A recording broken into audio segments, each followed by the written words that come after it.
Goeiedag en baie welkom by Woordspieël. Vandag is ons in Lukas hoofstuk 15 en ek spring sommer dadelik weg om vir jou 10 vers te lees. Lukas 15 vers 1 tot 10 met die tema God sal nooit opgee nie. Vers 1. Tollenaars en ander sondaars het dikwels na Jesus se onderrig kom luister. Fariseërs en wetskenners het beswaar gemaak dat hy met veragtelike mense geassosieer het en selfs saam met hulle geëet het. Jesus het toe hierdie gelykenis vertel. As jy 100 skape het en die een het verdwaal en verlore geraak, sal jy nie die 99 ander net daar laat staan en die een gaan soek tot jy hom kry nie. En dan sal jy hom met blydskap op jou skouers huis toe dra. Wanneer jy tuis is, sal jy jou vriende en bure roep om saam bly te wees, omdat jy jou verlore skaap gevind het. Net so sal die hemel blyer wees oor een sondaar wat tot inkeer kom, as oor 99 ander wat regverdig is en nie nodig het om tot inkeer te kom nie. Vers 8. Of veronderstel 'n vrou het 10 waardevolle silwermuntstukke en verloor een daarvan, sal sy nie 'n lamp opsteek en die huis van hoek tot kant uitvee totdat sy dit kry nie.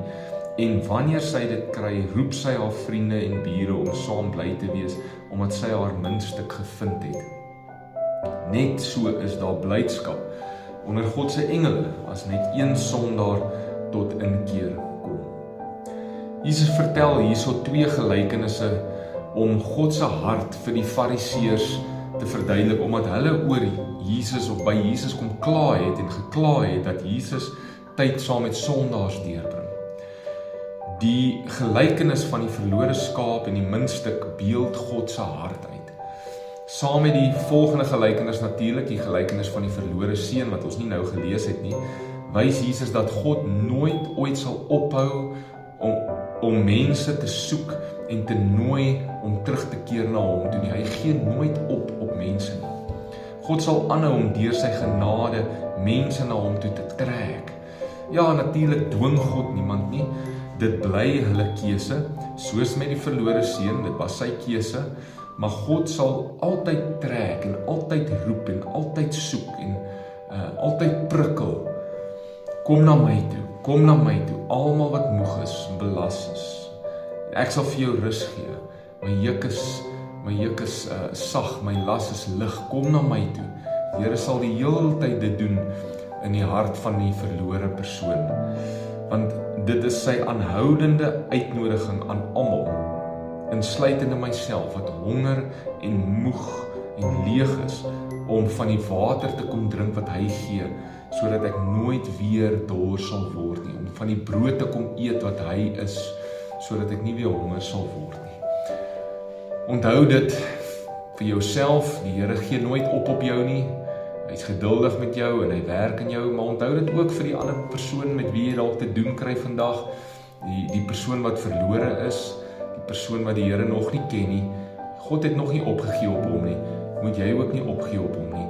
Bly bid vir hom, bly bid vir daai persoon, bly bid. Beteken nie jy moet jouself dalk altyd blootstel aan pyn en teleurstelling en sovoorts en om 'n verhouding met so 'n persoon te bly nie. Maar bly bid dat die Here daardie persoon sal aanhou roep en dat daai persoon sal hoor en hulle hart sal sag word. En kom ons wees ook geduldig met mense om ons wat nog nie die Here ken nie. Kom ons wees vir hulle 'n voorbeeld. Kom ons wees vir hulle Jesus. Kom ons bid saam. Dankie Vader dat U my nooit los nie. U my nooit gelos het nie en my nooit sal los nie. En elke dag, elke keer as ek wil gaan sit en moed opgee, doen U genadiglik iets wat my weer nader trek en volmaak. Moet my nooit los nie. En Here, moet ook nie die persone wat U nog nie ken nie, ooit los nie. Ons bid vir hulle, Here, dat hulle U mag ken. In Jesus naam. Amen. Mag jy 'n wonderlike dag hê. Die Here seën jou en ons sien mekaar weer môre.